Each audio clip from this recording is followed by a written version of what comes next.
Welcome back to the Chad Hasty Show, final hour of today's program. Joining us on the phones right now, our next guest, always great to visit with the editor of quorumreport.com. It's our great friend Scott Braddock. Scott, good morning. How are you today? Doing fine, Chad. Welcome back. Yeah, thank you. Glad to be back. Must be nice to have an extra day off. It must be very luxurious. The lifestyle of Chad Hasty, hanging out at were you at a lake somewhere? Yeah. I saw some pictures. Yeah, just hanging out at in Airbnb and not doing anything. Yeah, a few cigars and hanging out by the water. Did you get to fish where you were? Yeah, got to fish, and again, just a nice, relaxing, and staying away from all political stuff. I highly advise that, especially right now. Yes. So let's talk about all of it. It seems like people are unhappy. I love seeing the tweet that says no political Twitter this weekend. Yes. I wish I could do that. I recommend it to everybody. Let's start off with the governor, Scott. Yeah. The governor last week. Let's back up and go to last week, and even before that, the governor telling folks, hey, if local officials tell you to wear a face mask that's going against your liberty and freedom, the reason I'm doing it is because it would be going against your liberty and freedom a few days later. Everyone needs to wear a face mask in order to preserve your liberty and freedom. And now he's blaming local officials for not enforcing his executive orders, right? It is a remarkable 180 that you described, where the governor was, for months, arguing the government should never be able to force Texans to wear a mask. And then late last week, he issued an order that did just that and said that you can face up to a $250 fine, not to exceed that. And you still have rising numbers of cases of COVID-19 around the state, particularly centered in the urban centers, especially in Houston, where the Republican Party of Texas convention is going to be next week. At least it's still scheduled. We can talk about that, especially in Dallas, especially in Austin, especially in San Antonio, places like that. You see the numbers just exploding, and the governor on a local television station, I believe this was in Beaumont, at KFDM, he said that he had thought about it a whole lot, and, quote, if you look at the county judges or mayors who are asking for more authority to take action or really shut things down completely back into lockdown mode, that would really force Texans into poverty, he said. And he said, I found one thing to be consistent. All these local officials who are asking to shut Texas back down, they've absolutely refused to enforce the current executive orders that are already in place. Now, I was looking around, Chad, and trying to figure out what he's talking about. I don't see that that's the case in the places that I just mentioned, in Houston, Dallas, Austin, San Antonio, the big cities, the big counties. Just not true.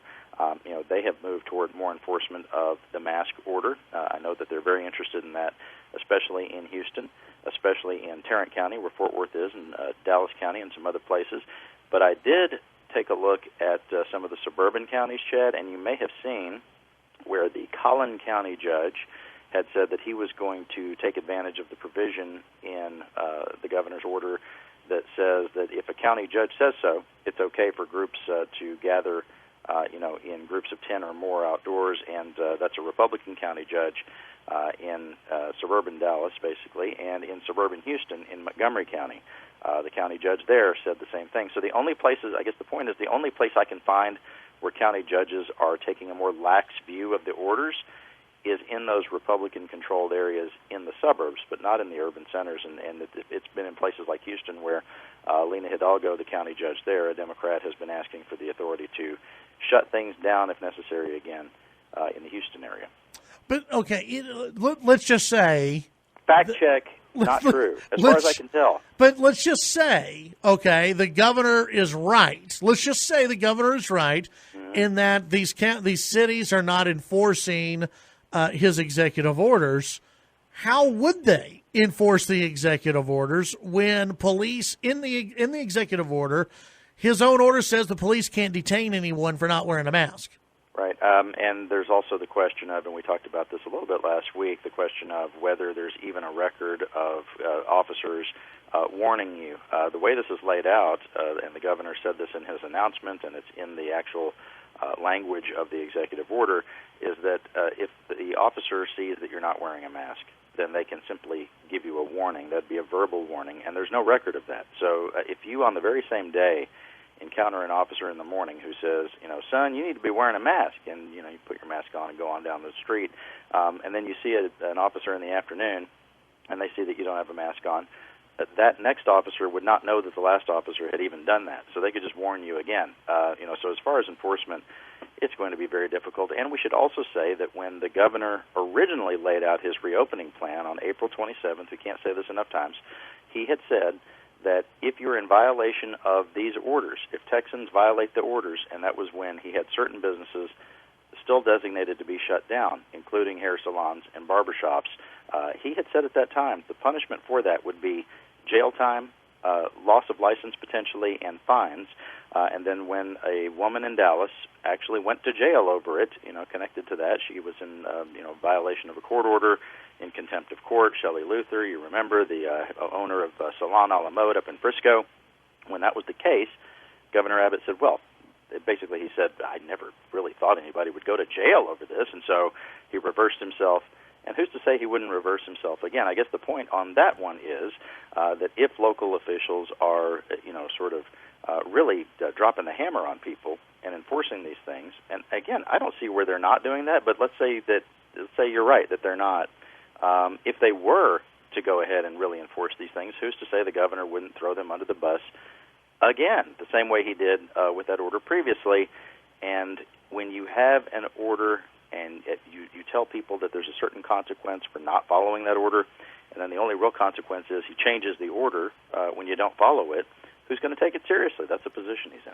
Well, and I just wonder, and again, I know you don't like looking into the crystal ball and all that, but I wonder if the governor is setting this up to say, yeah, well, we're going to see some shutdowns, and it's not his fault. It's not the fault of the executive order that has no teeth. It's the local officials that aren't doing anything here. Yeah, right. The governor has asserted that he has total control over the response to the pandemic. In that order on April 27th, he said that he was suspending state laws that allow for county judges and mayors to enact measures that deal with disease and suppress disease. In other words, he was taking all the control over the situation, but that means, to your point, Chad, he was taking all the responsibility for how it goes. Now it seems there's a shift going on, and the governor, in some of these television interviews around the state, he wants to make it seem as if it's the county judges and the mayors who are now to blame if his orders aren't being effective. And we'll see if people buy that. The governor is still a very popular politician, among Republicans, although there has been quite a bit of pushback within the Republican Party. According to my text line here, Scott, that's dwindling. Yeah, it's dwindling quickly.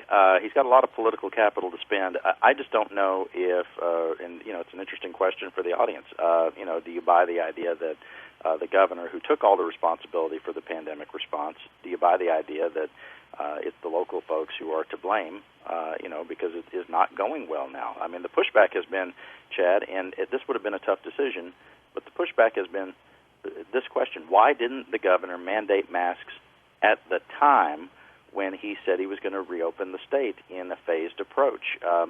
Because the whole idea of the mask is to slow the spread, and we know that as more, and the governor had acknowledged in a private conversation with lawmakers months ago, that as you have people next to one another out in public, the transmission of the disease is going to increase.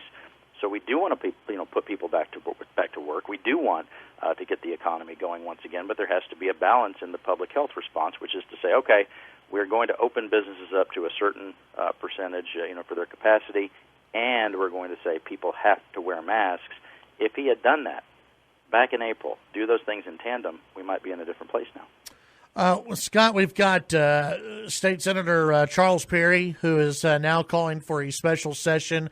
I visited with Representative Mays Middleton last week here on the show, who came out in support of a special session. Are these calls growing for a special session, and do you think there's likely to be one? I have not heard of a lot of more public statements just yet. You mentioned Middleton and Senator Perry, and of course those are significant calls for a special session. Those are pretty conservative Republicans asking for that. I do hear a lot of grumbling, Chad, from Republicans and Democrats alike who would like to see a special session on this. The big question is whether the executive, whether the governor in the central office should be making every decision, which, as we were just talking about, puts him in the hot seat as the one to blame if things don't go well. And we have said here on this show for months that if things went well, then he'd be golden, right? Because he's the one making all the decisions. But the legislature is the branch of government that is closest to the people. What do I mean by that? Well, what I mean is they stand for re-election more often than the governor. The House of Representatives, they have to stand for election every 2 years. And so they're the most responsive to the people. And the power is also dispersed across the state. So people from North Texas, South Texas, the Houston area, West Texas, El Paso, et cetera, everybody gets a say in the process. And that's whether they're Democrats, Republicans, liberals, or conservatives. And there are lots of different ideas about how to address this crisis. So I think there is going to be a growing chorus, if you will, of people calling for a special session and serious people calling for one. Although it's hard for me to see the governor doing that, because if you think about the logic of it, folks like Senator Perry and Representative Middleton, who chairs the Freedom Caucus, they are asking the governor basically to call a special session to provide oversight of him, right? I mean, he's probably not going to do that in all likelihood, but there are lots of questions that need to be addressed. The state budget is a mess going forward because of the decreased revenue in oil and gas severance taxes and sales taxes as well. There's a question about school finance and how we're going to handle that, because the school finance plan that they passed last year was dependent on an economy that looked like the economy of last year, which suddenly came to a halt earlier this year. There's also just the question of how do you address the pandemic in a general sense, and whether the governor's executive orders should continue the way they are, or whether the legislature ought to make some changes to those things. I think there are legitimate reasons to call a special session, but I don't see him calling one. Let's talk about the Republican convention. I had Matt Mackowiak on earlier today, and we talked about my friend Matt. Yeah, we talked about the Republican convention, and it looks like it's moving forward, but there's a backup plan now, right? Well, the backup plan was debated at length on Sunday night. Again, this is why I couldn't just go fishing and smoking over the weekend. They met from about 7 o'clock until 11 on Sunday night, hashing out this backup plan. You have the mayor of Houston saying that during the convention next week, which, if it happens, Chad, I'll report live here on the show from the convention. I'm ready to go. I've got my mask and my gloves and I ought to get a hazmat suit, I guess, to go to this thing, and sanitizer and all that. You've got the mayor of Houston saying that there will be health inspectors on site and that they can shut the convention down at any time if there are violations related to health and related to the governor's executive order, which says that people have to wear masks. The chairman of the Republican Party, James Dickey, laid it out on Sunday night and said, look, we need to have a backup plan because there could be government intervention. You could have the city or the county or the state jump in on this. Most of the concern was about whether local officials would shut it down, but there is still the possibility the governor could step in, even though he has said that he won't. They said that they're going to use a system called, I hadn't heard of it, it's called Meeting Pulse, which I looked up online. They use it for various meetings, although, online meetings. I don't know that they've ever hosted a meeting of thousands and thousands of people, which is, what happens at an RPT convention. And remember, Chad, the Democratic Party had their virtual convention a few weeks ago. It went pretty smoothly online. It was sort of like a telethon. They hosted speeches from various luminaries in the Democratic Party, including Joe Biden, Elizabeth Warren, Kamala Harris, and others, I think. And there wasn't a whole lot of argument or anything like that. They basically hosted those speeches and panel discussions and then asked for money, and they raised about $2 million, which, by the way, was more than they raised for the entire 2016 cycle on the Democratic side. But look, Republicans and Democrats at their convention are very different. Republican delegates like to fight with each other. They like to go in and have these spirited debates about various things, whether it's immigration, legal, pot, toll roads, you name it. and they want to be able to do that even if they're online. The chairman was trying to say that the software that they're going to be using, this Meeting Pulse, would allow for that, but it wouldn't be the same as in person, of course, because, you know, Chad, when people are debating something on the floor of a convention, they like to interrupt each other and yell at each other and all of that sort of thing. It's not the same thing when you're in an online meeting, but they do have that backup plan now. If this thing gets canceled, let's say the city of Houston jumps in next Wednesday, Tuesday or Wednesday, the 14th or the 15th, they can move this convention online. Probably good to have that backup plan because there are a lot of delegates who say they're not going to be there. This was reflected in the conversation at the State Republican Executive Committee, and I've been talking to folks from East Texas, West Texas, North Texas, South Texas, and everywhere in between. And some of the folks who represent those areas within the Republican Party have said that at least half their delegates are not going to go to Houston because they're concerned about this pandemic. All right. I guess we'll see how that plays out. Scott, tell folks what you're going to be following over at quorumreport.com. One thing to keep an eye on, Democrats are trying to take back the majority in the Texas House. They're launching a new initiative, which we've just reported on at quorumreport.com. It's the Red to Blue 2020 campaign. Can they get there, Chad? We'll be tracking all of that. And all the campaign finance numbers are now coming in for these runoffs. We're going to see who's winning the money race at least. Did you remember? I had to remind myself, there's an election 1 week from today. Yes, there is. Yeah, it's weird to have one in July, but July 14th runoff, the early voting. Keeping track of all of it for you at quorumreport.com. All right, Scott, as always, appreciate your time. Thanks, my friend. Talk soon. All right, that's Scott Braddock, editor, quorumreport.com.